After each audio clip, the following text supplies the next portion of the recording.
हाय दोस्तों, आज हम लोग कक्षा 10 विज्ञान पाठ रासायनिक अभिक्रिया एवं समीकरण वाले पाठ को पढ़ेंगे। इस पाठ को पढ़ने से पहले हम लोग कक्षा 9 में पढ़ चुके हैं कि रासायनिक परिवर्तन और भौतिक परिवर्तन क्या होता है। थोड़ा उसके बारे में जानकारी लेते हैं, फिर इसके बाद रासायनिक अभिक्रिया एवं समीकरण क्या होता है हम लोग इसको जानेंगे। ठीक है, पहले भौतिक परिवर्तन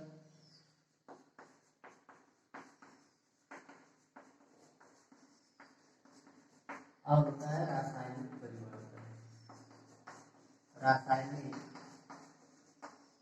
परिवर्तन, देखिए भौतिक परिवर्तन में क्या होता है कि जैसे कोई वस्तु है तो वो जो होती है अपने साम्य अवस्था को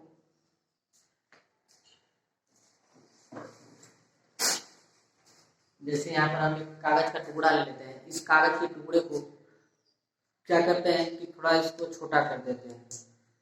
तो ये जो कागज का टुकड़ा है, ये कागज का टुकड़ा ही कहलाएगा, ये कागज ही कहलाएगा। ये जिस भी केमिकल से बना होगा, यानी कि पहले जिससे केमिकल से बना है उसी केमिकल से इसको छोटा करने पर या फाड़ देने पर उसी केमिकल का बना होगा। यानी कि जो भौतिक परिवर्तन होता है, भौतिक परिवर्तन में किसी भी वस्तु की जो साम्य अवस्था होती है उसको परिवर्तित नहीं किया जा सकता है। जैसे कि पेड़ को काट देंगे, अगर पेड़ को काट देंगे तो काटने के पश्चात वो पेड़ जो लकड़ी जो होगा उसको लकड़ी बोलेंगे, कुछ और पदार्थ यानी कि लकड़ी जिससे बना है उसी से बना होगा। ठीक है, तो यानी कि भौतिक परिवर्तन में क्या होता है कि किसी वस्तु की जो साम्य अवस्था होती है उसको परिवर्तित नहीं किया जा सकता है। मगर रासायनिक परिवर्तन में क्या होता है कि रासायनिक परिवर्तन में यदि कोई वस्तु है, जैसे कि लोहे में जंग लगा, जैसे लोहे में जंग लग जाता है या तो दूध से दही का बनना, दूध से जब दही बनेगा, ठीक है, दूध से दही का बनना, पहले दूध था दही बन गया, ठीक है, तो अब हम क्या करेंगे, दही को दूध नहीं बना सकते। इसमें किसी वस्तु की जो साम्य अवस्था होती है वो परिवर्तित हो जाती है। तो भौतिक परिवर्तन और रासायनिक परिवर्तन में यही अंतर होता है कि भौतिक परिवर्तन में किसी वस्तु की जो साम्य अवस्था होती है वो क्या होती है, परिवर्तित हो जाती है, किंतु परिवर्तित नहीं होती है। और किंतु रासायनिक परिवर्तन में क्या होता है, उस वस्तु की जो अवस्था होती है, साम्य अवस्था वो क्या होती है, परिवर्तित हो जाती है। तो इसी पर आधारित हम लोग पहले पाठ का नाम दिया गया है रासायनिक अभिक्रिया। इसके बारे में जानकारी लेंगे। दिया गया है रासायनिक अभिक्रिया। ठीक है, रासायनिक अभिक्रिया एकदम आसान है, इसको समझते हैं। मान लीजिए एडिट किया है, रासायनिक अभिक्रिया किसे कहेंगे, आ सकता है कि रासायनिक अभिक्रिया किसे कहते हैं, तो बता सकते हैं कि वह परिवर्तन, लिख देते हैं, वह परिवर्तन जिसमें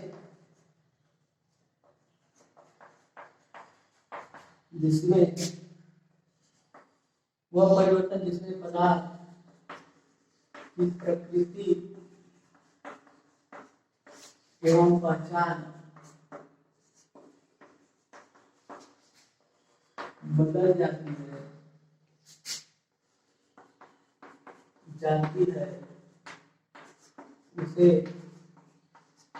रासायनिक परिवर्तन कहते हैं। रासायनिक परिवर्तन कहते हैं और इस प्रक्रम को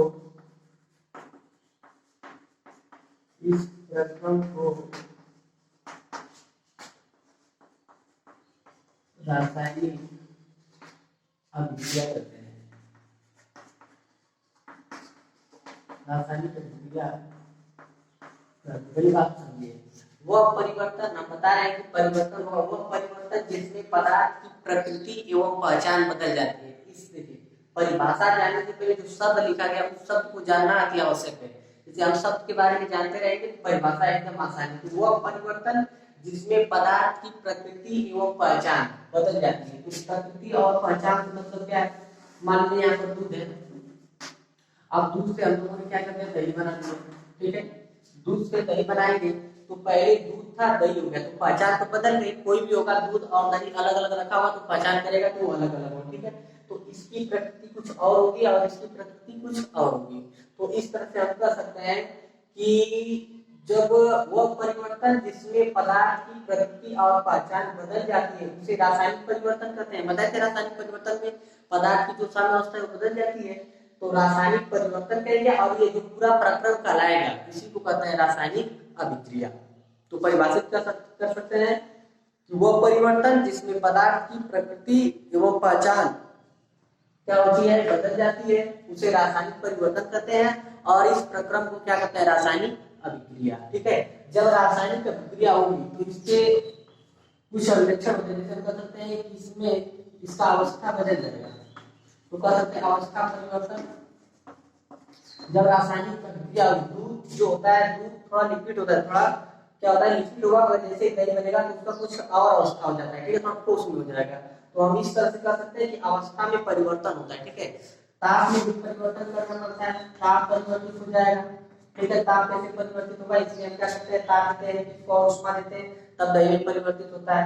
यानी कि जब भी रासायनिक अभिक्रिया होगी तो उसका अवस्था परिवर्तित हो जाएगा और ताप परिवर्तन हो जाएगा, रंग भी परिवर्तन हो जाता है,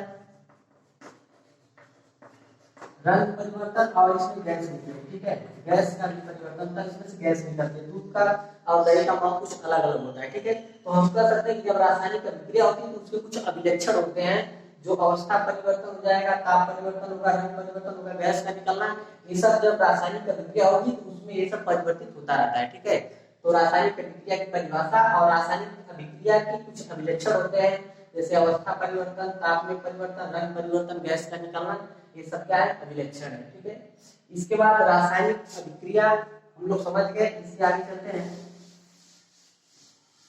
रासायनिक अभिक्रिया किसे कहते हैं, इसमें लिख सकते हैं, जैसे लिख सकते हैं, दूध से दही का बनना, खाना का पचना भी रासायनिक अभिक्रिया है, लोहे में जंग लगना, सांस का लेना, सांस लेना, ये भी क्या है, रासायनिक अभिक्रिया के अंतर्गत ही आएगा। आप लोग जैसे करके इसमें लिख सकते हैं। ठीक है, रासायनिक अभिक्रिया। अब चलते हैं रासायनिक समीकरण क्या होता है। रासायनिक अभिक्रिया के बारे में जानकारी ली, रासायनिक समीकरण क्या होता है इसके बारे में जानते हैं। रासायनिक समीकरण, रासायनिक समीकरण देखिए, जो रासायनिक अभिक्रिया होगी, जैसे कि हम कहेंगे H2 और O2 को मिलाते हैं तो जल बनेगा, हाइड्रोजन और ऑक्सीजन को दो संबंधित एक के अनुपात में मिलाएंगे तो क्या बनेगा, जल बनेगा। ठीक है, इसको पहले ऐसे समझते हैं, हम हिंदी में लिखते हैं। रासायनिक समीकरण को समझने के लिए पहले लिखेंगे जल हाइड्रोजन प्लस जल हाइड्रोजन प्लस ऑक्सीजन बराबर हो जाएगा जल। ठीक है, जल बनेगा। यानी हाइड्रोजन और ऑक्सीजन मिलाएंगे, यानी हाइड्रोजन, हम बोल क्या रहे हैं कि हाइड्रोजन और ऑक्सीजन को दो संबंधित एक के अनुपात में मिलाते हैं तो जल का निर्माण होता है। ये तो बोल रहे हैं ये रासायनिक अभिक्रिया हो रही है। अब इस रासायनिक अभिक्रिया को क्या करेंगे, प्रतीकों के रूप में लिख देंगे। प्रतीक क्या, हाइड्रोजन का जो प्रतीक होता है H2, ऑक्सीजन का क्या जाएगा O2, अब ये मिलाएंगे तो बन जाएगा जल H2O। ठीक है, दो संबंध संतुलित करते हैं रासायनिक अभिक्रिया को, इसके बारे में आगे बताते हैं। ठीक है, तो जल, ऑक्सीजन और हाइड्रोजन को दो संबंधित एक के अनुपात में मिलाकर जल बना दिए। ठीक है, ये जो बोल रहे हैं ये रासायनिक अभिक्रिया है, और इस रासायनिक अभिक्रिया को जब प्रतीकों के रूप में लिख रहे हैं तो ये हो जा रहा है रासायनिक समीकरण। ठीक है, इसे कहेंगे रासायनिक समीकरण, ये रासायनिक समीकरण है। यहाँ पर रासायनिक समीकरण की परिभाषा दे सकते हैं कि रासायनिक अभिक्रिया को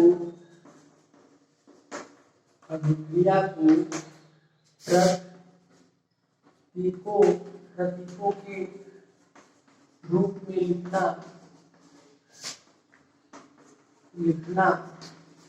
रासायनिक समीकरण कहलाता है। ठीक है, इस तरह से परिभाषित कर सकते हैं कि रासायनिक अभिक्रिया को प्रतीकों के रूप में लिखना रासायनिक समीकरण कहलाता है। ठीक है, तो हम ये लिखे हाइड्रोजन और ऑक्सीजन जल, ये रासायनिक अभिक्रिया है, और इस रासायनिक अभिक्रिया का जो प्रतीक होता है, चिन्ह होगा, हाइड्रोजन का चिन्ह, ऑक्सीजन का चिन्ह और जल का जो होगा, ये सब लिख देंगे, ये रासायनिक समीकरण कहलाएगा। ठीक है, रासायनिक समीकरण में दो पक्ष होते हैं, पहला होता है बायां पक्ष और इसे कहेंगे दायां पक्ष। ठीक है, बायां पक्ष और दायां पक्ष। बाएं पक्ष को कहते हैं अभिकार, क्या कहेंगे, अभिकार।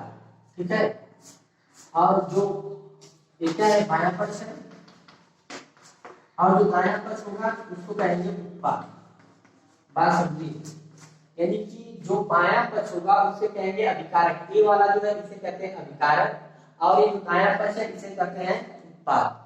तो अभिकारक जो होते हैं जो रासायनिक अभिक्रिया में भाग लेंगे, रासायनिक अभिक्रिया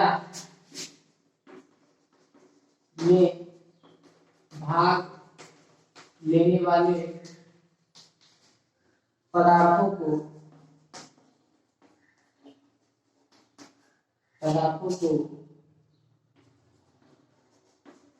अभिकारक कहते हैं। ठीक है, यानी कि ये जो रासायनिक अभिक्रिया हो रही है तो रासायनिक अभिक्रिया में भाग लेने वाले, रासायनिक अभिक्रिया में भाग लेने वाले पदार्थों को क्या कहते हैं, रासायनिक अभिक्रिया में भाग ले रहे हैं तो ये जो भाग लेते हैं इसी को क्या कहेंगे, अभिकारक। ये जो तत्व है ये सब कहेंगे अभिकारक कहेंगे। ठीक है, उत्पाद जो होता है यानी कि जो उत्पाद होगा रासायनिक अभिक्रिया के फलस्वरूप जो पदार्थ बनते हैं, यानी कि बता सकते हैं यहाँ पर आप लिख सकते हैं कि रासायनिक अभिक्रिया के फलस्वरूप जो पदार्थ बनते हैं उसे क्या कहते हैं, उत्पाद कहते हैं। तो अभिकारक और उत्पाद क्या होते हैं, यानी कि बायां पक्ष जो होगा उसे अभिकारक कहेंगे और दायां पक्ष जो होगा उसे उत्पाद कहेंगे। ठीक है, जो बनेगा उसे उत्पाद कहेंगे। तो रासायनिक समीकरण पहले ध्यान देंगे कि रासायनिक अभिक्रिया को प्रतीकों के रूप में लिखना ही रासायनिक समीकरण कहलाता है। और रासायनिक, देखिए ये हाइड्रोजन और ऑक्सीजन और बराबर जल की रासायनिक अभिक्रिया होती है, इसी को चिन्ह के रूप में लिख देते हैं, यह रासायनिक समीकरण है। और रासायनिक समीकरण के दो पक्ष होते हैं, एक को कहते हैं बायां पक्ष, दूसरे को कहेंगे दायां पक्ष। और बाएं पक्ष को कहते हैं अभिकारक और दाएं पक्ष को क्या कहते हैं, उत्पाद कहते हैं। ठीक है, इस तरह से अभिकारक और उत्पाद की परिभाषा हम दे सकते हैं। जो पाठ का नाम दिया गया है रासायनिक अभिक्रिया एवं समीकरण, इस पाठ प्रक्रिया में रासायनिक अभिक्रिया किसे कहते हैं, अभी परिभाषा बताया कि वह परिवर्तन जिसमें पदार्थ की प्रकृति एवं पहचान बदल जाती है उसे रासायनिक परिवर्तन कहते हैं। और इस पूरे प्रक्रिया को क्या कहेंगे, रासायनिक अभिक्रिया। और इसके बाद समीकरण जो दिया गया है तो समीकरण किसे कहेंगे, रासायनिक अभिक्रिया को प्रतीकों के रूप में व्यक्त कर देंगे उसे क्या कहेंगे, रासायनिक समीकरण। ठीक है, इस तरह से रासायनिक अभिक्रिया और रासायनिक समीकरण समझाया गया। रासायनिक समीकरण क्या होता है, इसमें दो पक्ष होते हैं, बायां पक्ष और दायां पक्ष। बायां पक्ष को कहते हैं अभिकारक और दायां पक्ष को क्या कहते हैं, उत्पाद। ठीक है, आगे चलते हैं।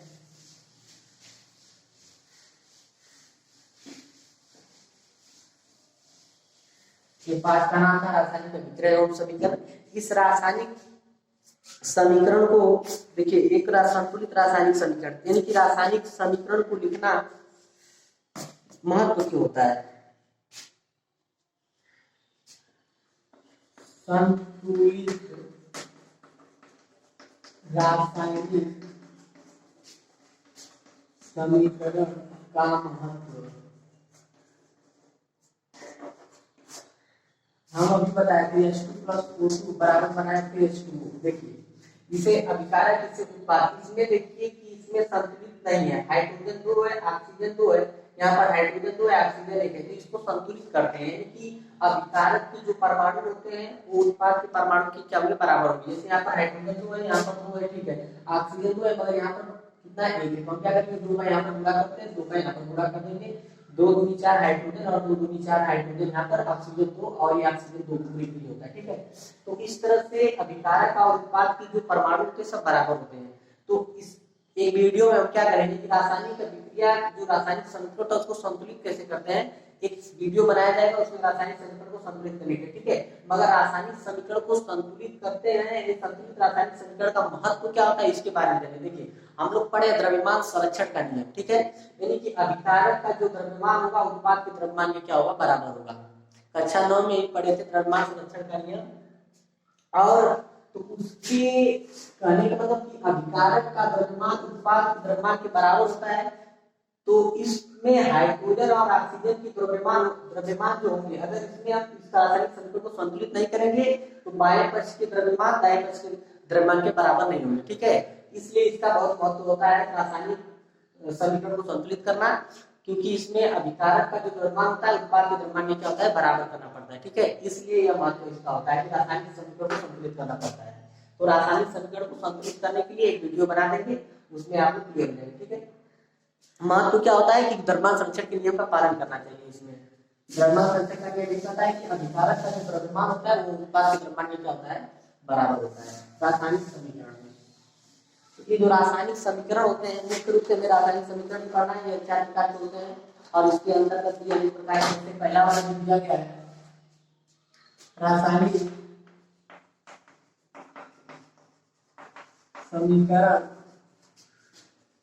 के प्रकार, पहला वाला इसमें है रासायनिक समीकरण है रासायनिक अभिक्रिया, रासायनिक अभिक्रिया। ठीक है, पहला जो होता है संयोजन, संयोजन अभिक्रिया। दूसरा होता है वियोजन अभिक्रिया। संयोजन वियोजन रिडॉक्स अभिक्रिया।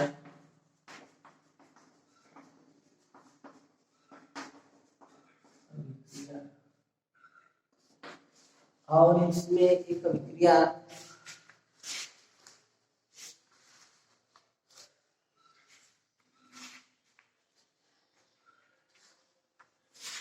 विस्थापन अभिक्रिया, इसमें विस्थापन।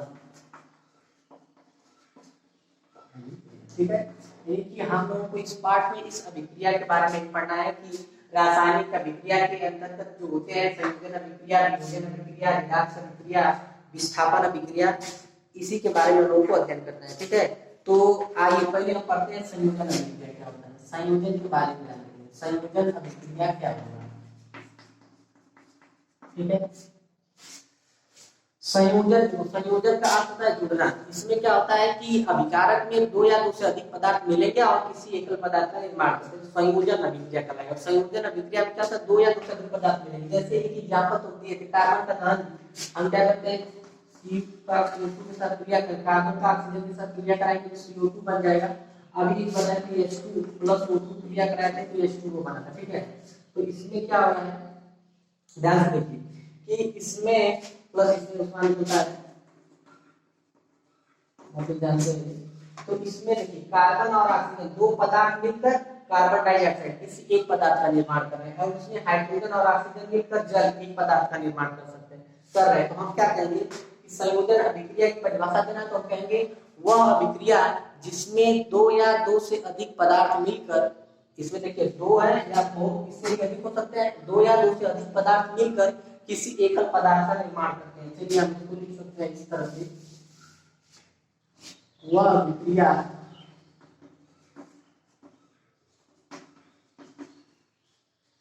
जिसमें दो या दो से अधिक पदार्थ मिलकर किसी एकल पदार्थ का निर्माण करते हैं उसे संयोजन अभिक्रिया करते हैं। ठीक है, और इसके अंतर्गत हम उदाहरण दे सकते हैं, कि कार्बन प्लस O2, कार्बन का दहन कराएंगे तो इसमें बनेगा CO2 प्लस से उष्मा निकलती है और H2 plus O2 equal to कितना आ जाएगा H2O, और इसको भी संतुलित करें जैसे मैं इसको लिख सकते हैं। ठीक है, तो आप लोग संयोजन अभिक्रिया के बारे में फिर से समझिए कि इसमें क्या हो रहा है कि दो पदार्थ मिलकर किसी एकल पदार्थ का निर्माण करते हैं तो इसे कहेंगे संयोजन, जुड़कर किसी एकल पदार्थ का निर्माण करते हैं। वियोजन भी इसी का उल्टा होता है। ठीक है, तो आप लोगों को इस पार्ट में, इस वीडियो में इतना बहुत ज्यादा हो जा रहा है कि वीडियो में क्या सीखेंगे, रासायनिक अभिक्रिया किसे कहेंगे। रासायनिक अभिक्रिया किसे कहेंगे कि वह परिवर्तन जिसमें पदार्थ की प्रकृति एवं पहचान बदल जाती है, उसे रासायनिक परिवर्तन कहते हैं और इस पूरी प्रक्रिया को रासायनिक अभिक्रिया कहते हैं। ठीक है, समीकरण क्या होता है कि उसी रासायनिक अभिक्रिया को चिन्ह के रूप में, प्रतीक के रूप में लिख देते हैं, तो उसे क्या कहते हैं रासायनिक समीकरण। रासायनिक समीकरण में दो पक्ष होते हैं, बायां पक्ष और दायां पक्ष। बाएं पक्ष को क्या कहेंगे अभिकारक और दाएं पक्ष को क्या कहेंगे उत्पाद। और रासायनिक अभिक्रिया के प्रकार जो होते हैं संयोजन, वियोजन, विराट, विस्थापन, इसके भी अंतर्गत आते हैं। तो बताएं मुख्य रूप से 4 प्रकार के होंगे, इसको पढ़ना है। ठीक है, संयोजन में क्या होगा हम बता दिए कि वो अभिक्रिया जिसमें दो या दो से अधिक पदार्थ मिलकर किसी एकल पदार्थ का निर्माण करेंगे उसे क्या कहेंगे संयोजन अभिक्रिया। ठीक है, इस तरह से आप सब जो बता रहे हैं उसको परिभाषित करेंगे, दिमाग में घुस जाएगा। इसमें जो शब्द लिख रहे हैं सब समझ में आना चाहिए। आप जब शब्द समझ में नहीं जाएगा तो परिभाषा जो लिख रहे हैं परिभाषा भी नहीं समझ में आएगा। ठीक है, इसलिए पहले शब्दों को समझिए, शब्द को समझते रहेंगे तो परिभाषा भी एकदम आसान हो जाएगी।